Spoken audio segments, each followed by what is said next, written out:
Welcome to Houston Sports Talk with your host, Robert Land. Thanks for checking into the best Houston sports podcast. Robert with my host, Sports Radio 610, Shaun Bijani. And before we get into the latest Texans, quick reminder that yesterday had a great Rockets conversation with Rockets Chop Shop's Cooper Klein. Go check it out if you haven't seen it already. Later in the show, we look at the Texans walking wounded. But hell, Shaun, I'm still on Stroud 9. I need at least a few more minutes to bask in it. Did he pick up his Presidential Medal of Freedom in the last couple of days? What's he up to? I like Stroud 9. That's really good. Well, maybe not a Presidential Medal of Freedom, but he got AFC Offensive Rookie of the Month. That's pretty cool. That's something. You know, he needs to, I guess, now buy a mantle so he can put that on there. There will be many, many more to come, I think. Rookies of the month, rookies of the week, whatever the heck they do in the NFL these days. But, man, yeah, I've watched that game just, the one time, but I still keep thinking about that flip play from Devin Singletary to C.J. Stroud in the fourth quarter. That was so damn cool. And, we were just kind of can't wait to ask Stroud about that because, for me, I don't know if he was asked about it on Sunday, but somebody asked him today about just the instinctual kind of player that he is naturally. And he was like, yeah, I can go all the way back to middle school. But more specifically to that play, that wasn't drawn up. That was just him balling out. That was him, at least how he described it, just going. And if he needed a block, he was going to block. In the way that he described it, it almost sounded like it wasn't really meant for Singletary to toss him the ball because as they're running, he's telling Singletary, come on. Like as in, hey, follow me. I'm going to block this dude. Not like, come on, give me the ball. Yeah. He got the ball and it worked out. So afterward, it was kind of funny. He'd said, somebody asked him what Bobby Slowick's reaction was. And he was like, be careful. Yeah. I agree. Yeah, exactly. And just for pleasure, here's where Stroud ranks among all NFL quarterbacks. Our friend Cody Stutz posted this, and let's just run through it. He's number 3 in yards per attempt, number 4 in QB rating, number 7 in passing yards and touchdowns, and number 12 in ESPN's QBR, their rating. Shaun, the two guys right behind him in QBR, Joe Burrow and Trevor Lawrence. Yeah. Who are both coming up. Yeah. Coming up, you've seen one already. So hopefully the Texans are just as ready for that second go around with the Jaguars as they were the first time, because that was a hell of a showing. It's going to be interesting for this Sunday's game against Joe Burrow and these Bengals. I was just kind of pouring over their team stats, and maybe they're a little bit misleading because obviously, the first few weeks, Joe Burrow, not himself, injured, banged up, limited with the calf. We asked a few of the Texan players today when we went in the locker room, hey, what have you seen from Burrow in recent weeks compared to the first few weeks? And Sheldon Rankins in particular was like, different dude. He's much more mobile, and that in and of itself just kind of makes the offense that much better. The fact that he's able to move around in the pocket, extend plays. I mean, you know how important that is. We talk about it all the time with our quarterbacks, but particularly one that, you demand that from, you expect that from, that makes that offense go round. If he's not able to do that, then you're limited. And they might be facing one of the best, if not the best receiving corps in the league. I thought they'd faced a pretty damn good one this past week, and they fared well.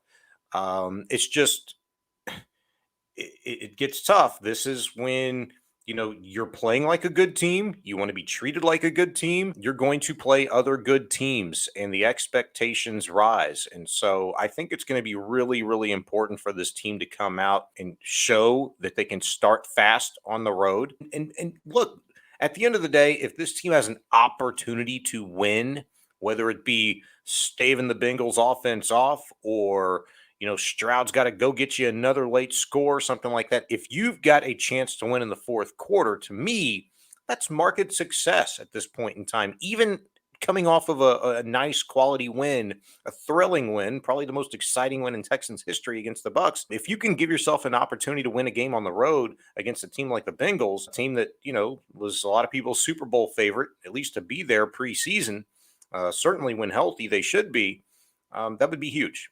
Yeah, and you talk about Joe Burrow and what he's got to face with the Texans. Not much, because on Wednesday's injury report, about half the team was on it, Sean. And if you've ever had a conversation with DeMeco Ryans, maybe you passed by one time 3 years ago, you're questionable for Sunday. I don't know if you're going to be there. And I noticed one thing, though, Derek Stingley, boy, he would help. He was designated for return. Sean, any chances we see Stingley Sunday? Man, looking at him today in practice, he just kind of blended in. He looked like everybody else that was full go in practice for the Texans. Now, officially on the injury report today for Derek Stingley, he was listed as limited, but he didn't look limited to me. I mean, maybe he didn't just participate in certain team activities, maybe more full speed stuff. Maybe he wasn't out there for maybe more of the walk through, jog through type thing. I don't know. But watching defensive Indy today, dude looked pretty damn good.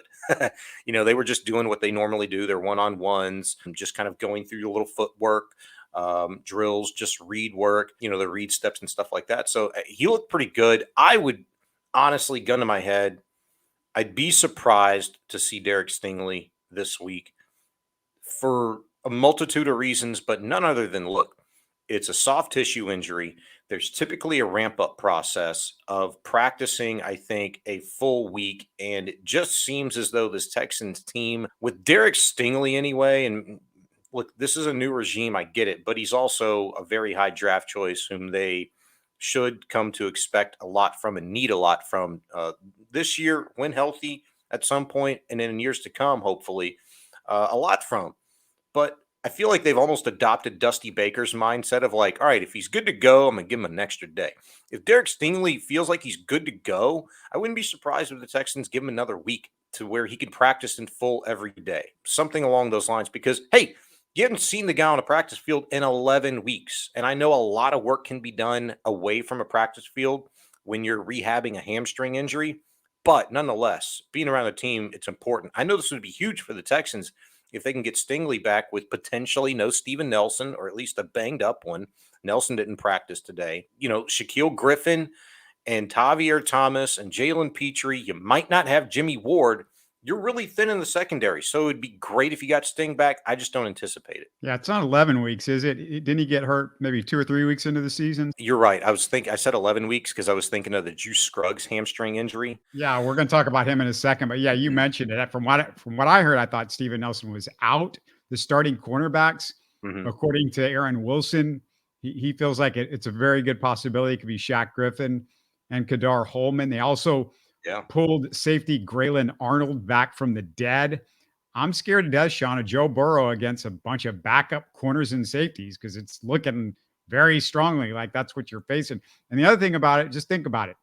Why would you put Derek Stingley out there and risk anything when you're probably going to take the L? I mean, this is one that you might just have to take as a schedule loss with all the other injuries. I mean, they're certainly not going to be looking at it like that, and you shouldn't, especially when you've seen what this offense is capable of. Look, they're not going to change their approach. You won't ever hear them or hardly any NFL team say that. But from a fan perspective, I guess defensively and really both sides of the ball, when you're looking at all these DNPs today, hell, there were 11 of them. There were 22 guys, I think, on the injury report today. 11 of them did not practice. 7 or 8 of them, were limited. And the other ones that you're always having to keep an eye on were full participants. But what about the super important guys that I saw not practicing? Like the names that just jumped out at me: Dameon Pierce, which we know what he's going through, but Will Anderson and Blake Cashman. What's your best guess on those three? I assume Sean Pierce isn't likely, but are Will Anderson and Blake Cashman that serious? I actually saw Cash walking to the training room, and he looked fine. I mean, he's got a knee on the injury report. He looked fine. I saw him in the locker room in good spirits, chopping it up, talking to the dudes. It maybe feels a little bit more precautionary at this point in time, especially maybe since, look, you've had to rely upon him. He's playing the best football of his career. You're really super thin in the linebacker department anyway. So they've typically treated like Wednesdays as kind of a let's get back right healthy kind of a day before ramping it up on Thursday and Friday's practices. So wait until Thursday before you make a judgment call on, those guys that maybe raised an eyebrow today. I wouldn't worry about Will Anderson. At least I was told I shouldn't worry about Will Anderson today by a couple people close to his situation. Dameon Pierce is a big I don't know at this point in time. He's got the ankle. We know the ankle held him out, for 8-9 weeks at the end of last season. So who knows there? The other one, that's big is Jimmy Ward, soft tissue. I would be surprised if he was actually to play this weekend just because he's older guy, soft tissue. That's not something you can just rush through unless it's just something minor. And they're just being extra precautious because they know how thin they already are. Cashman's a big one, man. I'm anxious to see practice tomorrow morning and see if he's out there at least in a limited fashion because this linebacker core needs that dude out there making plays. With all the defensive injuries, do you see DeMeco blitzing more, or is that just asking for more trouble with Joe Burrow? I don't know. I haven't seen the numbers on how Burrow is against the blitz, and I also haven't seen the numbers yet on what DeMeco's sort of tendency has been over the course of the last 4 weeks, let's say, by his defense. The more comfortable they've gotten, the better football they've played, more complimentary football, if they've shown a tendency to just do that more. So without seeing those numbers, I don't know. I think DeMeco was asked a really interesting question today in regard to, hey, look, you're a defensive guy, a very successful coordinator in this league. The success that CJ Stroud is having, we talk about his ability to not make the same mistake twice. And the guy just continues to get better, literally week in, week out, day in and day out. Is there something that you can help him with in terms of anticipating what he should expect from an opposing defense? Basically, hey, DeMeco, if you're game planning against me, what would you do if you saw this, this, and this? And DeMeco gave a very diplomatic answer. But if you read between the lines, I think it's kind of interesting in that he's very keen on picking up tendencies even from his own quarterback. They've digested a lot of Joe Burrow film already. DeMeco Ryans, I guarantee you, I don't know the numbers, but something tells me that Joe Burrow's pretty damn good against the blitz. He moves well. He's always been able to get rid of the football. And Burrow, just the way that he plays the game has been kind of a comp that I've heard, in groups in regards to what CJ Stroud has looked like, his first 8-9 weeks in the league. So I would just kind of presume that DeMeco is going to be very measured, calculated on how they attack Burrow. It boils down to good coverage. And this is where you might think twice about Derek Stingley. If you really believe that he can go, my God, you really need your good cover guys this week. And if you can get Stingley out there healthy, if you can get Nelson out there healthy, the Texans have that much better a chance of hanging in this game and maybe even winning it. Yeah, they keep talking about comps for CJ Stroud. And I'll just tell you what my comps are. I'm debating between Tom Brady, Peyton Manning, and Joe Montana. I'll let you know, Sean, which one I decide. But it's one of those three guys that, I'm terrible. I'm terrible at that stuff. Like if somebody asked me today, they were having a discussion amongst the media about it, and I was there, and they asked me, and it's like, dude, I don't know. I'm terrible with comps. Like, yeah, I've seen all of these guys play. Now, granted, Montana, I got the last few years of him whenever I was a kid, when he was with the Chiefs and broke the Oilers' hearts once upon a time ago. But I mean, I don't know. I don't know who he's like. I just know I like him. He looks like the complete package. And my comp right now is CJ Stroud. Maybe CJ Stroud's the first CJ Stroud, because right now as a rookie, there aren't a lot of dudes that have come into the league before and did what he's doing right now. And the guys that you can stack him up against are probably all the dudes that you just named. They're Hall of Famers or future Hall of Famers. So it's a pretty damn good start. Yeah, people didn't figure it out. Yeah, my tongue's a little bit in cheek with that. But hey, it's hopeful. It's hopeful, kids. Why not? Why not dream? It's looking good. If anybody was hoping, by the way, for Juice Scruggs, no sign of him, as Sean said. And Sean, I noticed, though, that Michael Deiter's Pro Football Focus grade was 61. To put that in perspective, Jared Patterson had a 60.4 grade this season. So he marked about there, I guess they don't hate Michael Deiter now as much as I thought they did before, because they passed him over numerous times to where he could have easily stepped in and been their left guard, because he was completely healthy and has been, knock on wood, all season. So Yeah. Hey, great for Michael Deiter. People, whenever the Texans signed him, people always said how smart he was. And I remember talking to him during training camp, and he echoed, the same sentiments that a lot of other players did. That, hey, when I'd ask him, people say this offense is very quarterback friendly. And I think it was even Dalton Schultz who'd said, yeah, it's quarterback friendly, it's running back friendly, it's tight end friendly. I mean, it's a voluminous offense to learn. There's a lot to it, but at the end of the day, it's football. And because Slowick makes it fun, it's very easy to understand in that regard. And Dieter kind of said the same things and broke it down very similarly to Dalton Schultz when I spoke to him in training camp. And so from that point in time, I was like, okay, like I've heard from various different levels, whether you be tight end, O linemen, quarterbacks, receivers, they're all saying pretty much the same thing. It's just voluminous. Hell, Pierce called it a damn Bible. Nobody's had more time to sit back, watch, and learn and study and learn from others' mistakes like Michael Deiter. So the fact that he was able to come in, the fact that he's been a starting center in this league before, I'm not surprised by that grade. In fact, I started thinking earlier today just how damn lucky the Texans were and have been and really are with the depth of this offensive line. Like maybe let's start to give them a little bit of credit too with what they've been able to accomplish. All right, yeah, I get it. The run game stinks and they're a large reason why. But in terms of the most important job that they've had charged to them since the Texans drafted CJ Stroud, they've kept him damn clean since week 2. And so I think you got to give him a lot of credit in that regard. Yeah, give Caserio credit because he's pieced together these guys and he keeps signing guys. And while I have some issues with his linebacking core, outside of, Blake Cashman was a great signing, but I really have no issue with the offensive lineman, and also give credit to the new line coach because I think he's done a fantastic job as well, Sean. Yeah, there's got to be a point in time where we question, the scheme or how it's being used, how it's being executed. And so I think, yeah, look, Strausser certainly deserves a lot of credit for coaching dudes up. But I mean, at some point in time, I can't figure out why, like everybody else, right? Why this run game is so bad. How could you be so good at one thing but so poor at another when look, we're just 6-7 months removed from talking about a breakout rookie in Dameon Pierce. Like, how good could this guy be on a team with a quarterback that's actually trying to win football games, that actually has an offensive coordinator that knows what the hell he's doing? And he's gotten markedly worse. Is it his fault? Is it the line's fault? Is it the scheme's fault?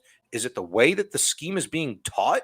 I don't know. I don't think anybody honestly knows at this point in time. I mean, if we did, we'd be talking about that, about why, and hey, go fix it. But look, 9 weeks, almost 10 weeks into the season, we're still trying to figure out why you can't run the football and how you had the leading rusher for the freaking Buffalo Bills for a couple of years and Devin Singletary as your backup running back and a breakout rookie in Dameon Pierce, and you can't do better than 3.2 yards per carry. What's going on? Yeah, I say it's a lack of nastiness by your offensive linemen. They're good at pass blocking, but it takes a little bit of meanness to be a great offensive lineman run blocking, and Yeah. also lack of nastiness by your tight end group.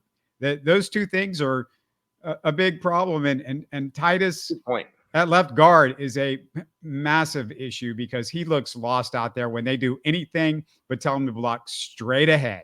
Yeah, and look, DeMeco Ryans isn't going to say anything about injuries. He's not going to say anything particularly about Titus Howard or moving anybody around on the offensive line. But he was asked directly today about the possibility or the consideration of moving Titus Howard back to right tackle.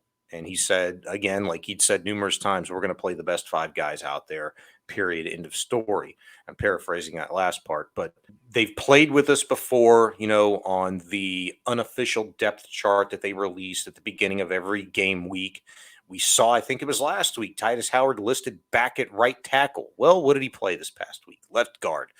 And on the unofficial depth chart going into this Bengals game, where's he listed at? Left guard. I don't think there's any plans to change unless health or the lack thereof forces them to do so. The Texans signed a kicker. Matt Amendola looks to be Fairbairn's replacement. He's bounced around for 3 seasons, 18 for 26 on his NFL attempts, which is not good. Beyond 39 yards, he's 2 for 9. So, Shaun, is it 4-down territory for Stroud if they're anywhere between the 20 and the 40-yard line? Because he can't make that one. And I just think if you're CJ Stroud, you have to change your game plan when you're between the 40 and 20 and go, okay, if I can get 3rd and 7 to 3rd and 5 or 3rd and 10 to 3rd and 8, we're going to be going for it anyway. So don't worry about down and distance on 3rd down when you get between the 40 and the 20. That's cool. I get those historic numbers, the career numbers for Matt Amendola, but DeMeco Ryans was asked today, hey, is 3 days enough to, see what you need to see out of a kicker if Amendola can offer anything to the team this week? And DeMeco laughed his ass off like the rest of the room. Was like, hey, we got a freaking kicker ready at halftime. His name was Daria Gumbawale, and he booted a 29-yard field goal that was, the difference in the game. So, yeah, I think 3 days is enough time. The first 3 kicks that Matt Amendola had today, they started the practice off with a special teams period like they do normally on Wednesdays. I'm at a weird angle, but the first one had to be just split right down the middle, a freaking boot from 45. Then they moved a little bit further back, and it looked to be like a 50-yard field goal.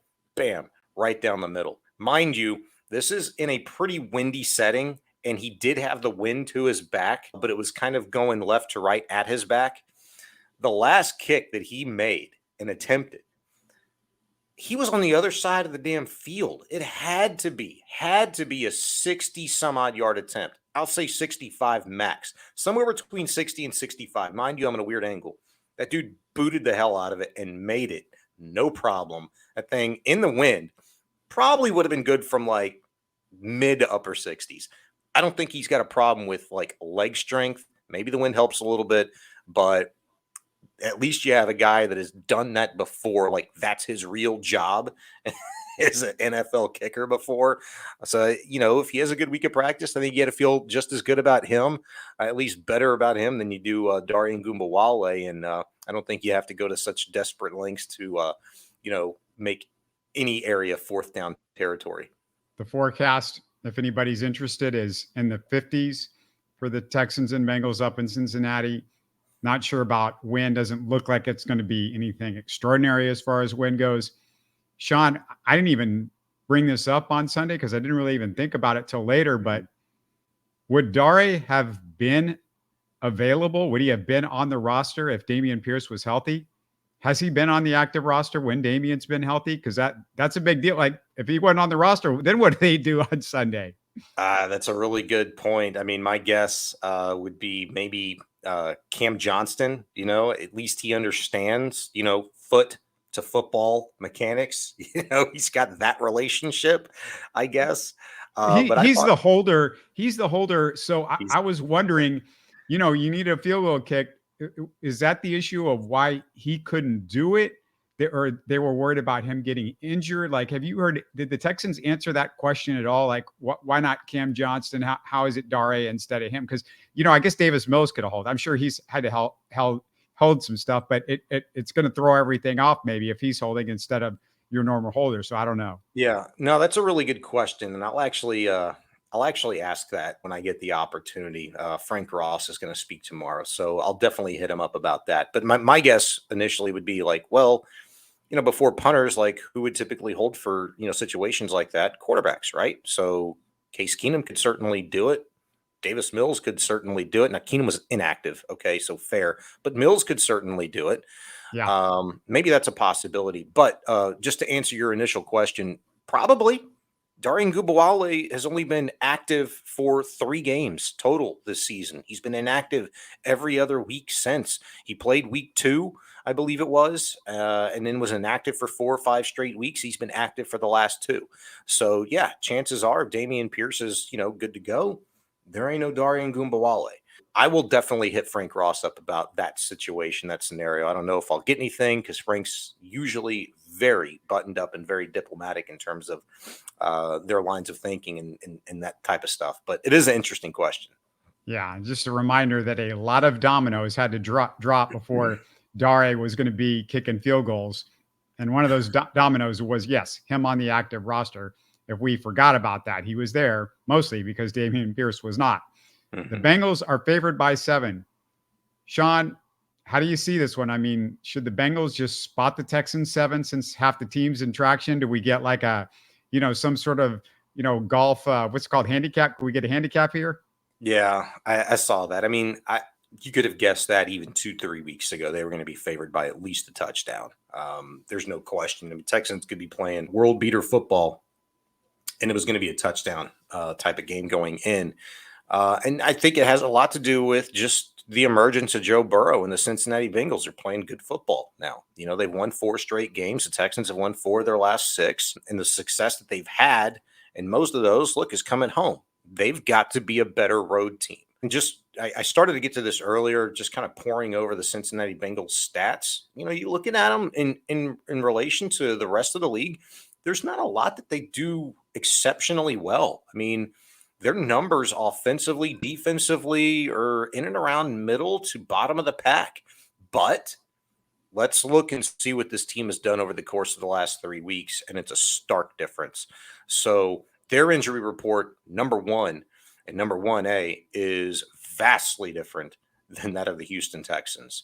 All of their big-time receivers practiced. I know Jamar Chase, there's been some doubt about him, but he was kind of very tongue-in-cheek, laughing about and in good spirits when asked earlier today about his availability for Sunday. It certainly looks and sounds like that dude's going to play, and I would guess that's the case. So there's no canceling Jamar Chase out. If he was to be out, then you feel that much better about not having Jimmy Ward at your disposal. You can just X that mess out, because a team like the Texans going on the road, you need all of your dudes going in to feel pretty good about this one. So, look, Joe Burrow is going to be tough. They got a sucker who's a pain in the butt defensively, Henderson, that's got like 8.5 sacks, a lot of TFLs this year. He is a massive disruptor defensively for them. Their secondary, they don't drop many opportunities to pick you off. They will make you pay.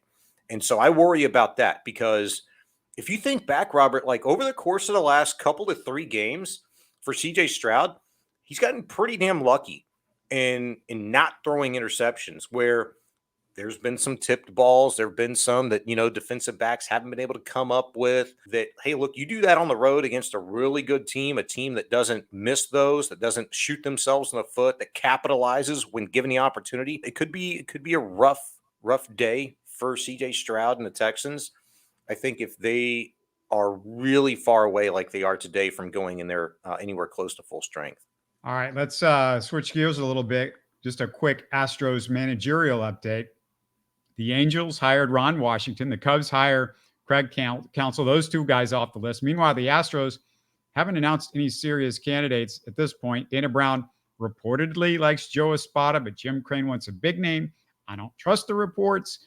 They get Astros stuff wrong at times. But, Shaun, you'll be happy to know Dana Brown said he hopes to have Lance McCullers ready by early July. And I think he meant 2024. But with Lance, you never know. I think he means 2024, right? God, early July. I mean, that's crazy. Early July, the dude went out like the second day of spring training, right? Yeah. Early July. I mean, I guess it's better than nothing. Cool. I think if you're the Astros, and look, maybe Dana Brown alluded to this, like, okay, hey, you're gonna get us a little excited, give us a little expectation, a little hope by saying, hey, McCullers could be ready this season in July. Fine, cool. But didn't he also say that they're going to be looking at adding a potential starter this offseason as well? So I take that and I say, yes, good, do it. Thank you. At least that's the first thing that maybe the second thing that I agree with Dana Brown with this offseason. One is liking Joe Espada as an internal candidate and the guy. 2 is what I just mentioned. I like those things. Go look at another starter. But man, the one I disagree with is him talking about outfield is not a priority. Like, you're looking at backup catcher in all of these other things, relievers more than you are your outfield situation. And if you're going to tell me that in the same breath, you better add that Chas McCormick is your center fielder going forward. And you better add that you've got a plan for left field, because as of right now, they don't. Even if you told me Chas is going to be your left fielder going forward, well, what the hell is your plan in center field? Mauricio Dubon? I don't like him there. I like him as a Okay, Swiss Army knife type of guy. hold on. I guess we hadn't talked about it. I disagree with that. Look, the Astros, you can find a center fielder if you need a guy, say at the deadline. The Astros aren't going to die if the main outfielders are Dubon, McCormick, and Yordan Alvarez, because Yordan Alvarez is going to have to play left field. You're going to want to rest some other guys. It's not going to be Yordan at DH all the time. So he's going to play some left, and Chas is going to play some center, and Mauricio Dubon will likely play some center. But I also have made the point that Jacob Melton, who has been really good in Double-A and was a former second-round pick, a guy that they're really high on, there's a good chance that you might give that guy a shot as a center fielder, because, this guy's got power. He's got speed. He's not a kid because he was a college guy. This is somebody that's going to be ready within the next year. So you could get Jacob Melton. Look, your priority is and always should be pitching. The Astros have an all-star right fielder, Chas McCormick, who, whether he's playing left or center, put all-star numbers up this past year. Yeah. And they've got an MVP candidate in Yordan Alvarez, maybe the best hitter in baseball. That's their outfield, along with but he's not your everyday outfielder. Yeah, but I'm saying he's going to play some outfield, and in the times that he plays some outfield, Chas will be playing center field. At other times, it could be Mauricio Dubon, but you could have a young guy at center field. Look, you're losing what Dana Brown just said. You're losing Hector Neris and Phil Maton. So you've got to figure out some way to pay some money for the bullpen. That's way more important, 99 billion times more important. And you don't have a lot of money to play with because of so many guys are eligible for arbitration. You just have a few $1 million. I don't expect them to sign some big name starting pitcher. I would be surprised if they have the money, because that would send them way into the tax. And I don't know. You may not have all the money to get a frontline guy like that, but you've got bodies too. You could explore the trade market. I think that's something Dana Brown's definitely got to look at. I'm not saying priorities pitching. We talk about the importance of it every single year in the postseason, but also a priority, in my opinion, should be outfield depth. Because how many games every season is Yordan Alvarez, going to play? What can you pencil in for? How confident are you in that? How confident are you that Chas McCormick has actually turned a corner? And this is going to be a closer version as to who he is versus, 2 seasons ago. Look, Michael Brantley doesn't exist. Lance McCullers, you should operate like he doesn't exist. Go out there and look hard for a good quality starting pitcher. Go out there and get some of the best bullpen talent you can that's available. And if it's not available, see if you can make it available via trade. I think these are all avenues that you have to explore for the Astros. If now you thought that thorn in your side in your own division was just going to be the Seattle Mariners, well, now you've got the Texas Rangers won the damn World Series. And they've shown the propensity that they're going to do whatever they need to do. Pitching, hitting doesn't matter. They're going to go buy. They're going to go get whatever they need to get. We talked about this before, probably the last couple of 3 off seasons. The success of the Astros is going to make teams do some really stupid things. You thought a lot of what the Texas Rangers were doing in terms of spending stupid money may not work out. Well, it did. Now you've got to reload yourselves in some key spots. And Dana Brown, until he does it, I'm going to be looking at him a little bit with a side eye. And certainly Jim Crane and Jeff Bagwell, whatever the hell role, however significant they're playing in this, they get the side eye as well. First of all, I'm tired of people saying, oh, I don't think Chas McCormick can do it again this year. I don't think Chas McCormick's going to get it. He's just gotten better and better and better and better. He's got a great eye. He's got power. He's got speed. If you want to doubt him defensively, fine as a center fielder, but don't doubt him otherwise. Chas McCormick is a really darn good hitter, and you got a guy that you've been able to count on at a cheap price. Kyle Tucker is good. Like, you can't put, this idea that Astros fans think, Okay, let's just put an all-star out there at every single position. Yeah. It's ridiculous. And look, if you're going to tell me, oh, you can't depend on a young guy. And by the way, this organization, their strength besides Jacob Melton is in the outfield. They've got other guys. That's one of their strengths, one of their very few strengths. When you go down and look at them in the minor league system with everything that's happened over the last few years, is outfield, even with the loss of those two guys that they traded away for Verlander.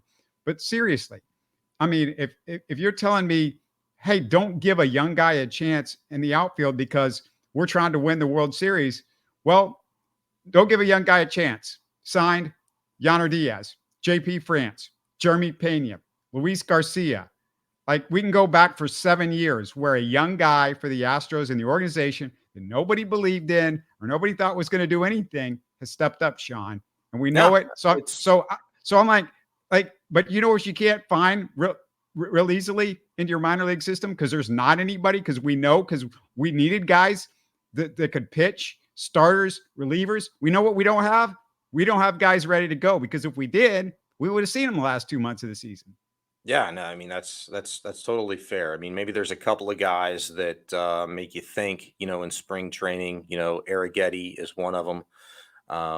The Astros, I mean, that might come into play. Who knows? But I mean, man, I'm really intrigued by Hunter Brown and J.P. France. The years that they had stepping into roles when they weren't anticipating doing such. I mean, France particularly was thrust into that role, because of injury, and he was tremendous for the Astros. I mean, who knows if they're even where they ended up without J.P. France contributing the way that he did in the regular season, even Hunter Brown, early.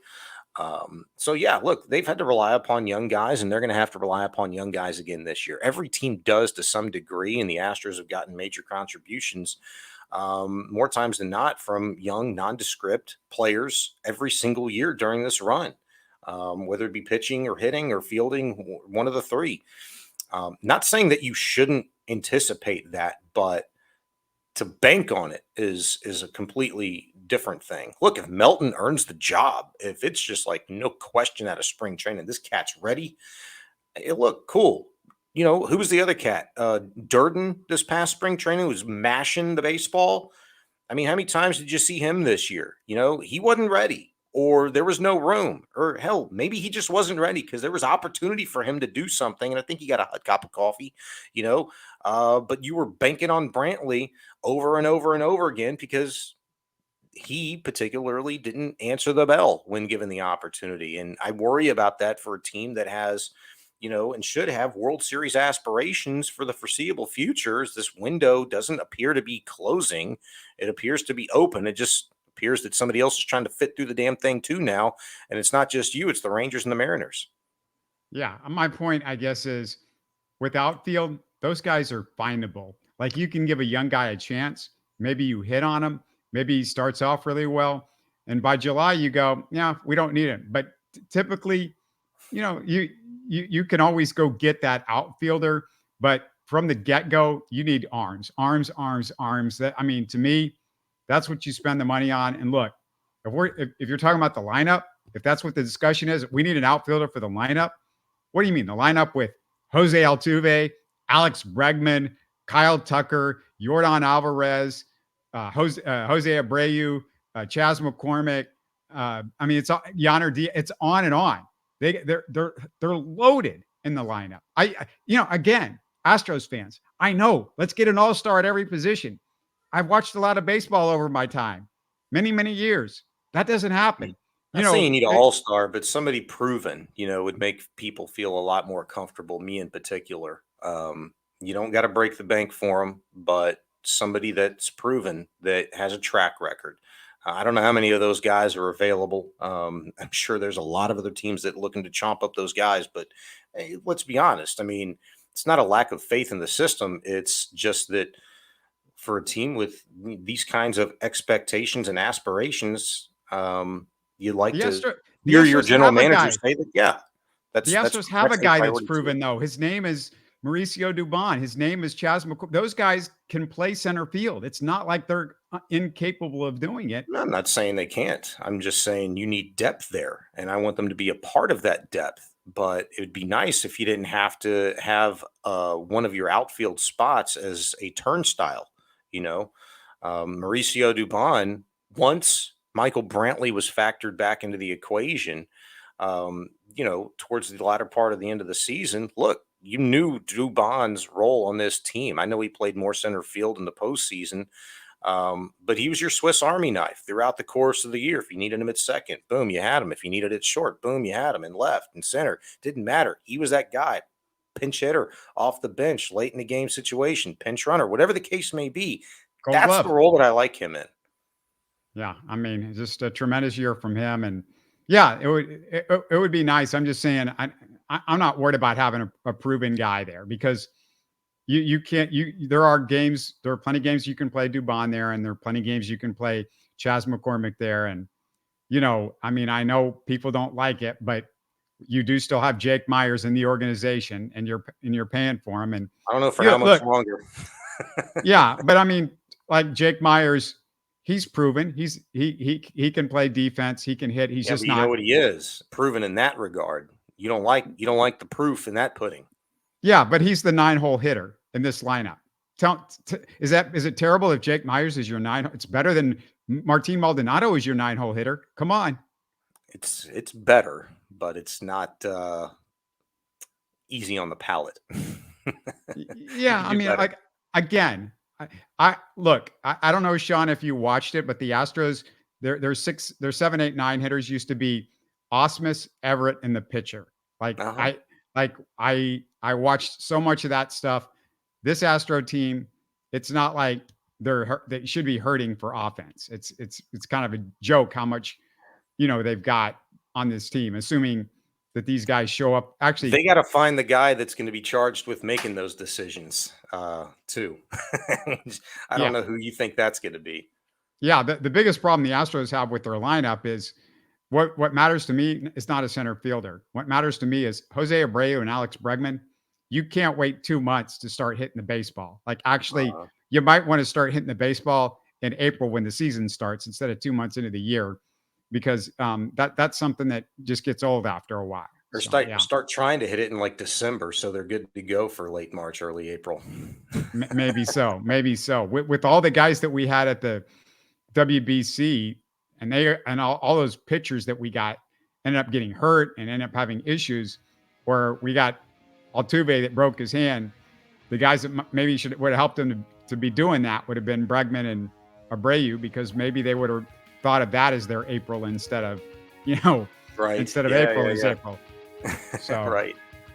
Anyway, we'll do this again on Sunday, another live Texans post-game show. Hope everybody's going to join us for that one, as always. Until then, we'll see you. You're listening to Houston Sports Talk. Hey, don't forget to support us by subscribing and commenting on YouTube. You can always listen to us on Spotify, Apple, or your favorite podcast app. Tell your friends about us and share our show links on social media. Spread the word, everybody. Thanks for listening.